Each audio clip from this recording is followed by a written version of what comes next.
All right, we're interrupting this story to tell you that California Senator Kamala Harris is making her 2020 plans official in Oakland today. She's taking the stage in her hometown after announcing her run for president last week. Let's listen. Thank you, everyone. Let me start. I want to thank Libby Schaaf, the great mayor of the city of Oakland. Can we hear for Libby?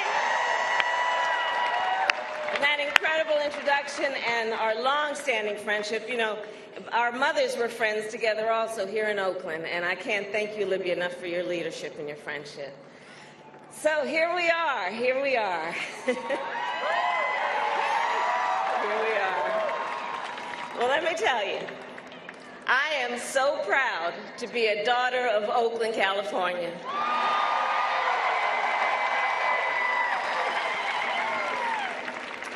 And as most of you know, I was born just up the road at Kaiser Hospital. And it was just a few miles away that my parents first met as graduate students at UC Berkeley,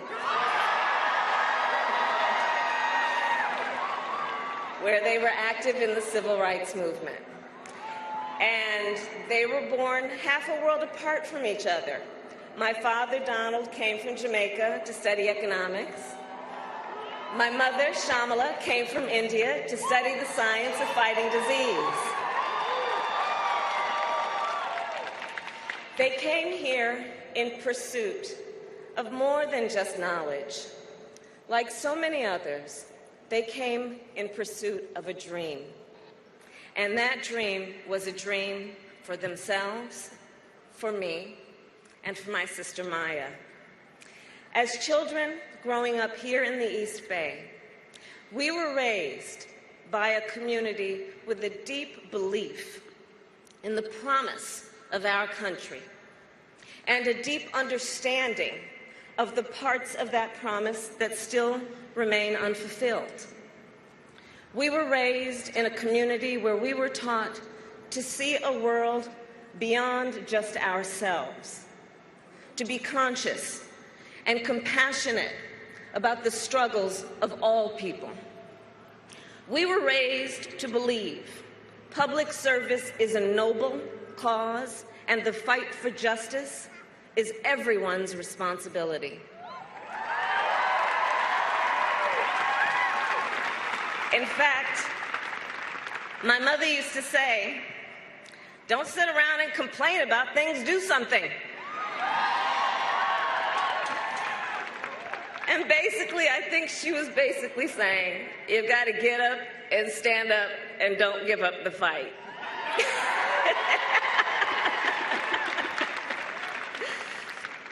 And it is this deep-rooted belief that inspired me to become a lawyer and a prosecutor. It was just a couple of blocks from this very spot, nearly 30 years ago, as a young district attorney, I walked into the courtroom for the first time and said the 5 words that would guide my life's work. Kamala Harris for the people.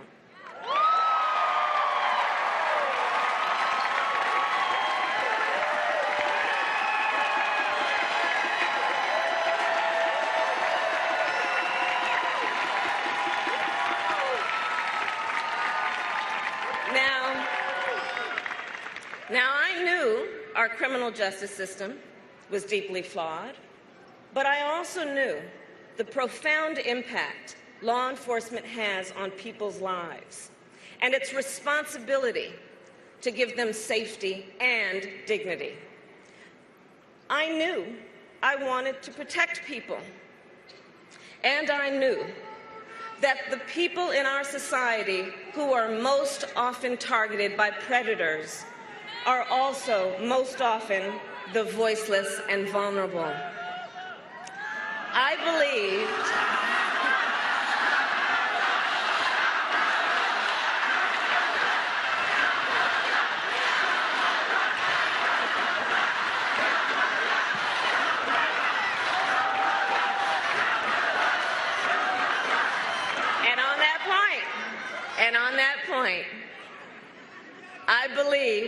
and on that point, I believed then, as I do now, no one should be left to fight alone. Because you see, in our system of justice, we believe that a harm against any one of us is a harm against all of us. That is why when a case is filed, it doesn't read the name of the victim, it reads the people. And this is a point I have often explained to console and counsel survivors of crime, people who faced great harm, often at the hands of someone they trust, be it a relative or a bank or a big corporation. I would remind them, you are not invisible. We all stand together, because that is the power of the people. In my whole life, I've only had one client, the people.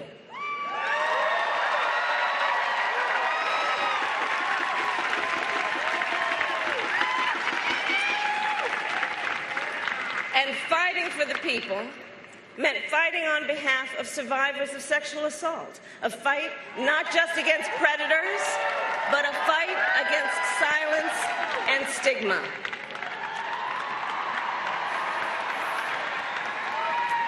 For the people meant fighting for a more fair criminal justice system. At a time when prevention and redemption were not in the vocabulary or mindset of most district attorneys, we created an initiative to get skills and job training instead of jail time for young people arrested for drugs.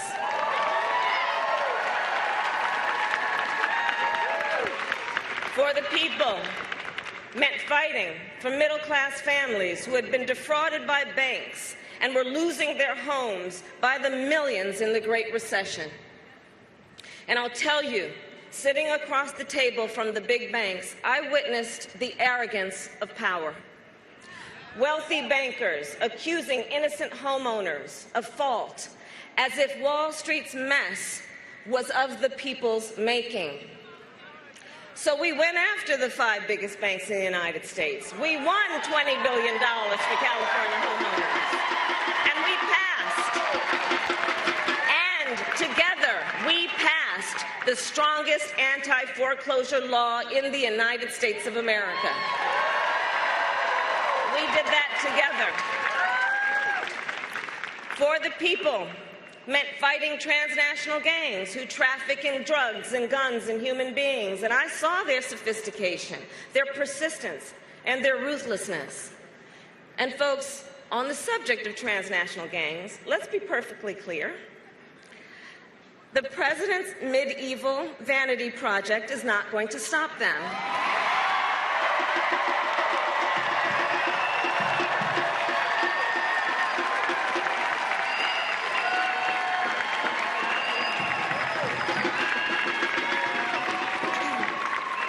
And in the fight for the people to hold this administration accountable, I have seen the amazing spirit of the American people. During the health care fight, I saw parents and children with grave illnesses walk the halls of the United States Congress, families who had traveled across the country at incredible sacrifice. They came to our nation's capital, believing that if their stories were heard and if they were seen, their leaders would do the right thing. I saw the same thing with our dreamers. They came by the thousands, by plane, train, automobile. I'm sure they were sleeping 10 deep on someone's living room floor. And they came because they believe in our democracy and the only country they have ever known as home.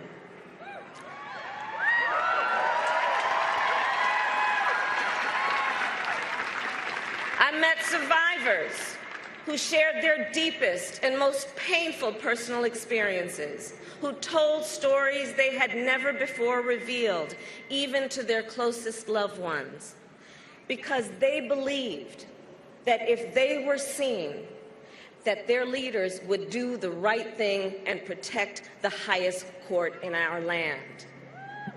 And together, we took on these battles. And to be sure, we've won and we've lost. But we have never stopped fighting.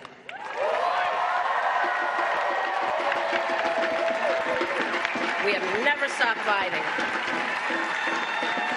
And that's why we are here today. And that's why we are here today. We are here knowing we are at an inflection point in the history of our world. We are at an inflection point in the history of our nation. We are here because the American dream and our American democracy are under attack and on the line like never before.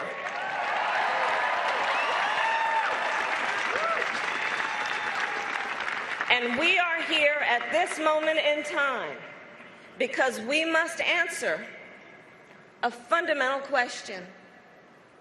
Who are we? Who are we as Americans?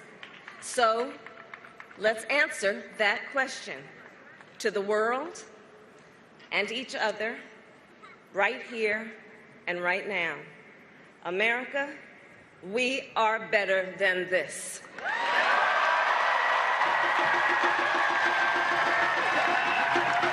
are better than this.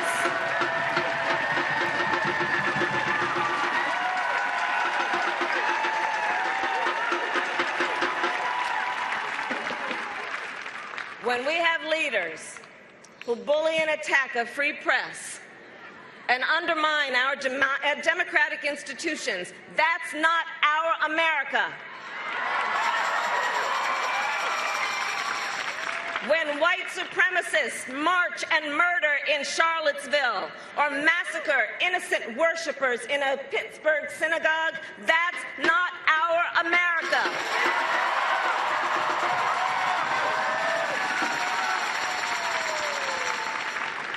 When we have children in cages crying for their mothers and fathers, don't you dare call that border security. That's a human rights abuse.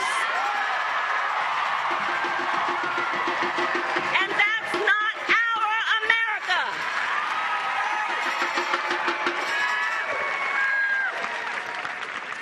When we have leaders who attack public schools and vilify public school teachers, that is not our America.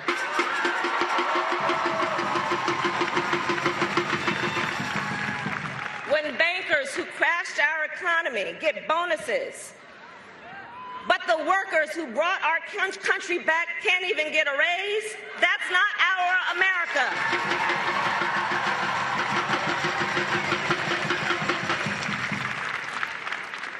And when American families are barely living paycheck to paycheck, what is this administration's response?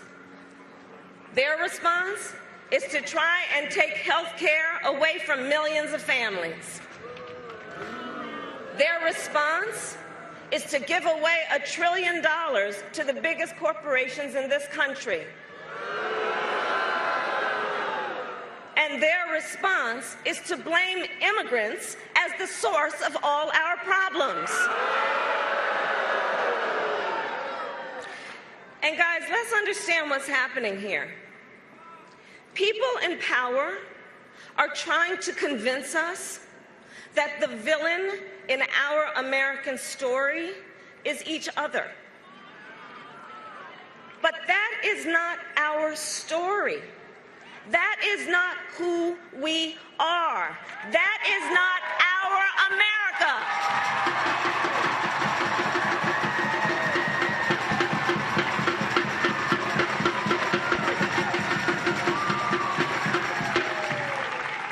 You see, our United States of America is not about us versus them. It's about we the people. And in this moment, we must all speak truth about what is happening. We must seek truth, speak truth, and fight for the truth.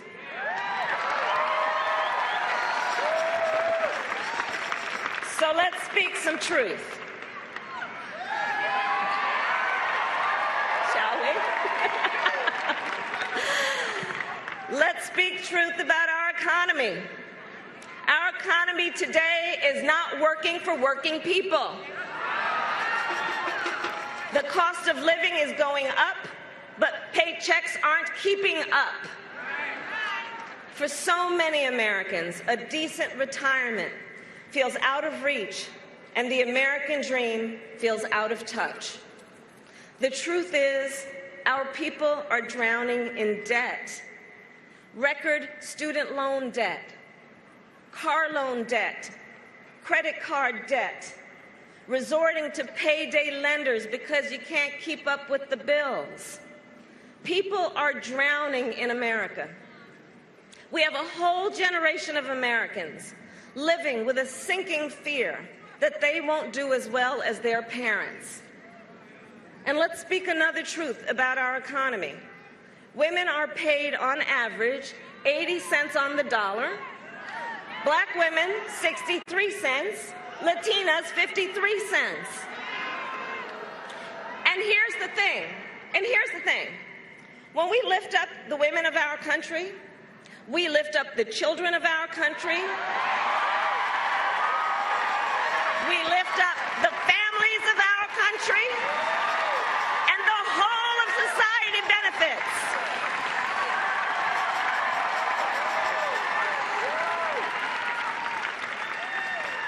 Let's speak another truth.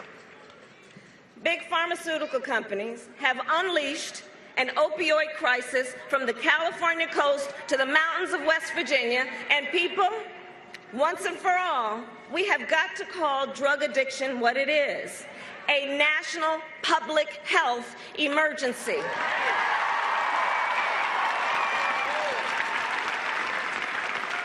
And what we don't need is another war on drugs. Let's speak truth. Climate change is real, and it is happening now.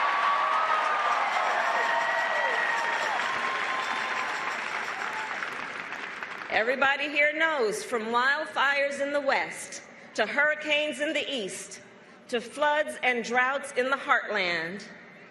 But we're not going to buy the lie. We're going to act based on science fact, not science fiction.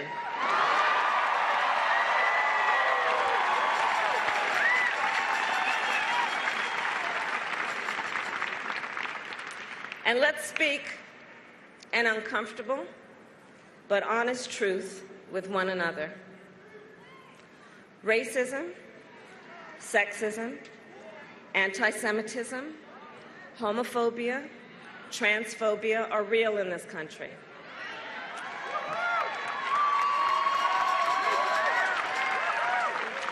And they are age-old forms of hate with new fuel. And we need to speak that truth so we can deal with it.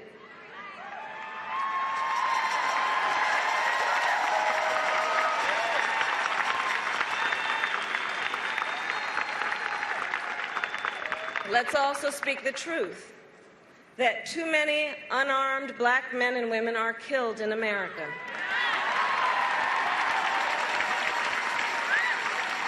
Too many black and brown Americans are being locked up. From mass incarceration to cash bail to policing, our criminal justice system needs drastic repair. Let's speak that truth.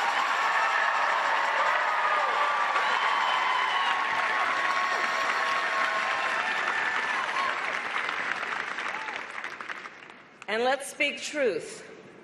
Under this administration, America's position in the world has never been weaker. When democratic values are under attack around the globe, when authoritarianism is on the march, when nuclear proliferation is on the rise, when we have foreign powers infecting the White House like malware,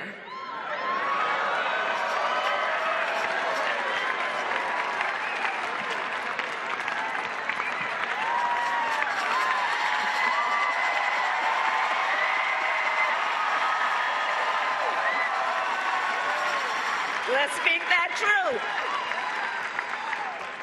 And let's speak truth about what are clear and present dangers. And let's speak the biggest truth of all. In the face of powerful forces trying to sow hate and division among us, the truth is that as Americans, we have so much more in common than what separates us.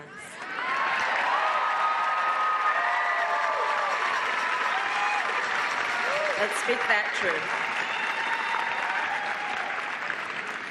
And let's not buy that stuff that some folks are trying to peddle. Let's never forget that on the fundamental issues, we all have so much more in common than what separates us. And you know, some will say, well, we need to search to find that common ground.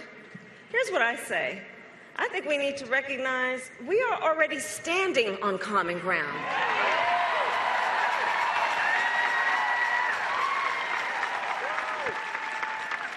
I say we rise together or we fall together as one nation indivisible. And I want to be perfectly clear. I'm not talking about unity for the sake of unity. So hear me out. I'm not talking about unity for the sake of unity. I'm not talking about some facade of unity. And I believe we must acknowledge that the word unity has often been used to shut people up or to preserve the status quo. After all, let's remember, when women fought for suffrage, those in power said they were dividing the sexes and disturbing the peace. Let's remember, when abolitionists spoke out and civil rights workers marched, their oppressors said they were dividing the races and violating the word of God. But Frederick Douglass said it best, and Harriet Tubman and Dr. King knew. To love the religion of Jesus is to hate the religion of the slave master.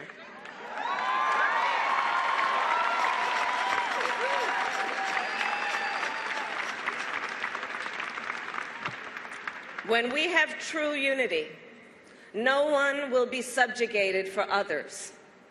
It's about fighting for a country with equal treatment, collective purpose, and freedom for all.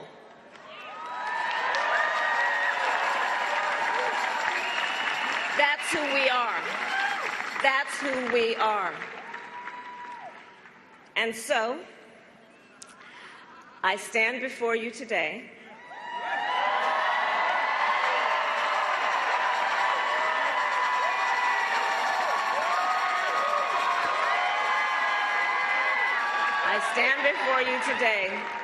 clear-eyed about the fight ahead and what has to be done. With faith in God, with fidelity to country, and with the fighting spirit I got from my mother,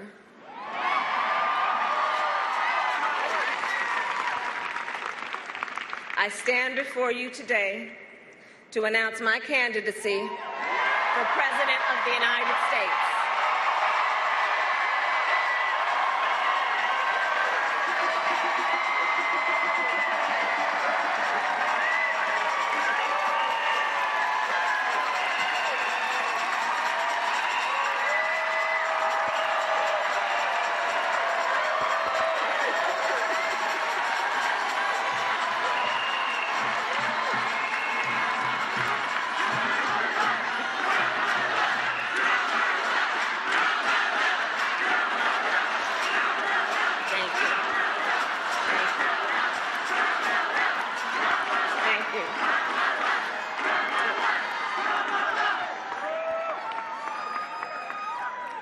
And I will tell you, I'm running for president because I love my country.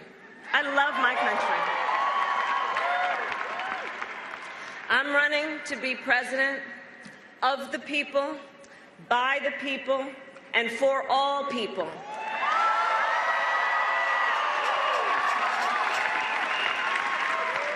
I'm running to fight for an America where the economy works for working people, for an America where you only have to work one job to pay the bills, and where hard work is rewarded, and where any worker can join a union.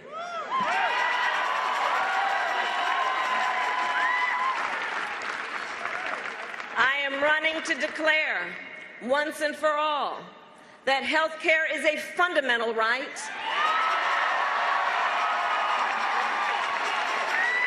and we will deliver that right with Medicare for all.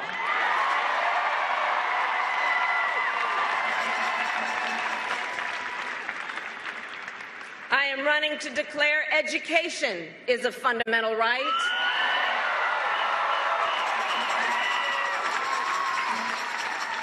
and we will guarantee that right with universal pre-K and debt-free college.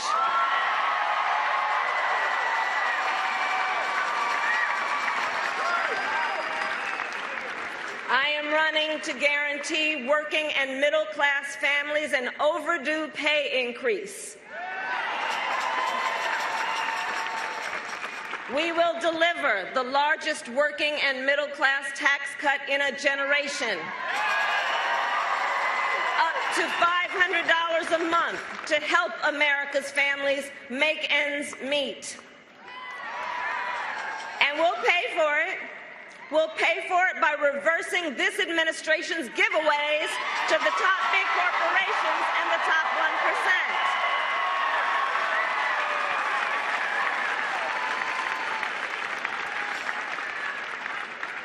I'm running to fight for an America where our democracy and its institutions are protected against all enemies, foreign and domestic.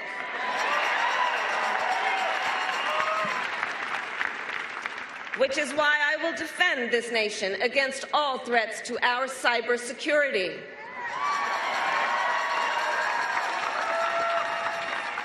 We will secure our elections and our critical infrastructure to protect our democracy.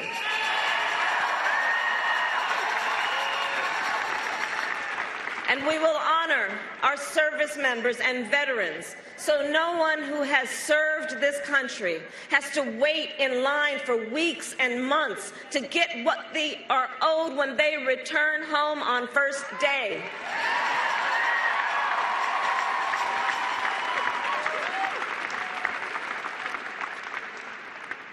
I'm running to fight for an America where no mother or father has to teach their young son that people may stop him, arrest him, chase him, or kill him because of his race.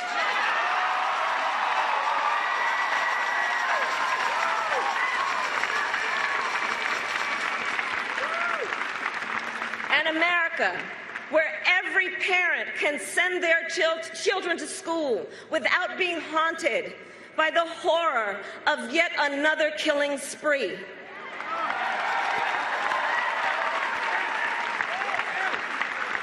Where we treat attacks on voting rights and civil rights and women's rights and immigrant rights as attacks on our country itself.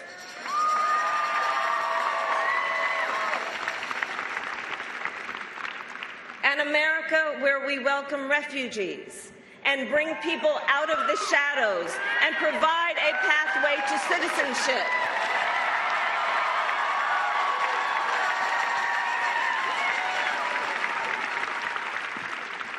An America where our daughters and our sisters and our mothers and our grandmothers are respected where they live and where they work.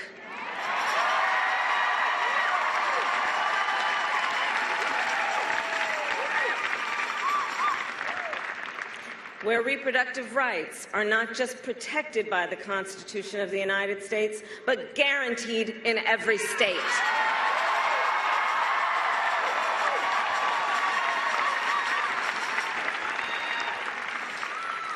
I'll fight for an America where we keep our word and where we honor our promises, because that's our America.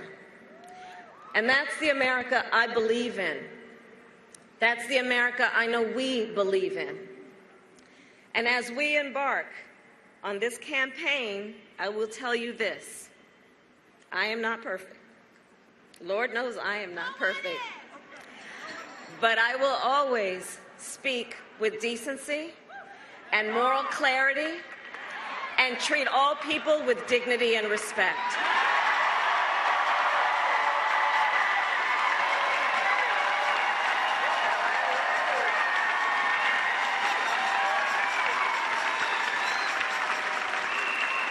I will lead with integrity, and I will speak the truth. And of course, we know this is not going to be easy, guys. It's not going to be easy. And we know what the doubters will say. It's the same thing they've always said. They'll say, it's not your time. They'll say, wait your turn. They'll say, the odds are long. They'll say, it can't be done. But America's story has always been written by people who can see what can be, unburdened by what has been. That is our story. That is our story. And as Robert Kennedy many years ago said, only those who dare to fail greatly can ever achieve greatly.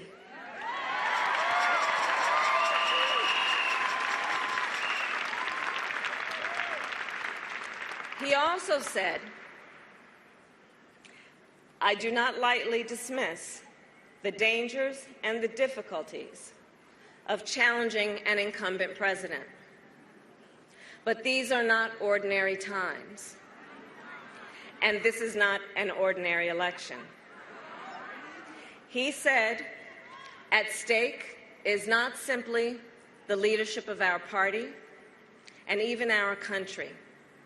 It is our right to moral leadership of this planet.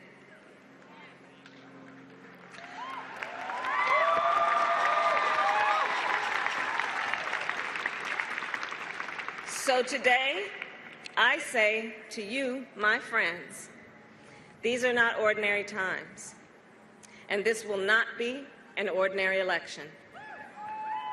But this is our America.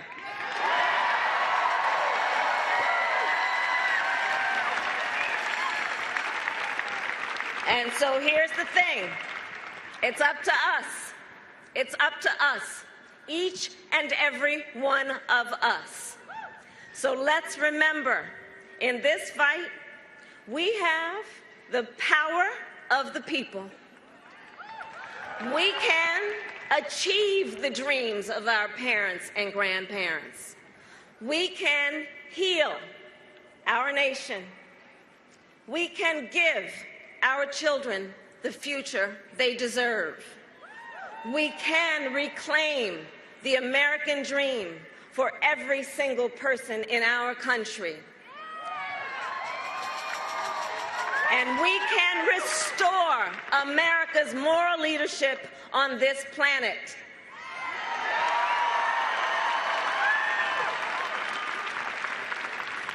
So, let's do this.